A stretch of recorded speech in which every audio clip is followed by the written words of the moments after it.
বাংলাদেশ কৃষি ও মৎস্যভিত্তিক একটি সম্ভাবনাময় দেশ। গ্রামের প্রতিটি আঙিনা, প্রতিটি পুকুরই হতে পারে উন্নতির পথ। মাছ চাষের পাশাপাশি বাড়ির আঙিনায় হাঁস, মুরগি ও কবুতর পালন করে অনেকে হয়েছেন স্বাবলম্বী।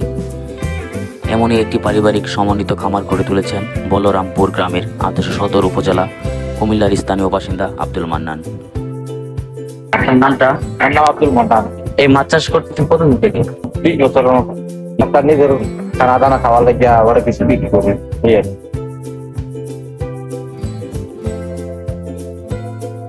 আব্দুল মান্নানের মতো খামারিরা প্রতিনিয়ত খামারকে পরিচর্যা করে হয়েছেন লাভবান। এতে যেমন পরিবারের পুষ্টি চাহিদা পূরণ হচ্ছে, তেমনি আসছে বাড়তি আয়। কি কি মাছ চাষ করবেন? নদীতে কার্পু আছে, কাতলা আছে, ক্রিকেট আছে, সিলভার আছে, মির্গা আছে, তেলাপিয়া বাবা। কতটুকু জায়গা আছে এখানে? 5 কানির মতো। মাছ আমরা 6 মাস পরে পরে ধরি, 6 মাস পর ধরে।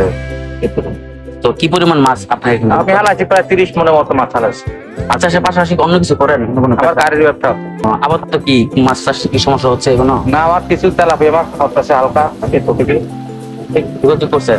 আমি পানিটা টেস্ট করতেছি পুকুর জেলার ভিতরে, এর ভিতরে আমার কাজের কারণে আমি দেখতে পারি। আমরা বিনামূল্যে মৎস্য প্রাণী তথ্য দপ্তর থেকে মধুর সামগ্রী দিয়ে গেলাম, এগুলো একটু করবেন। যেহেতু সমস্যা চলতেছে, আপনি একটা পানি টেস্ট করেন।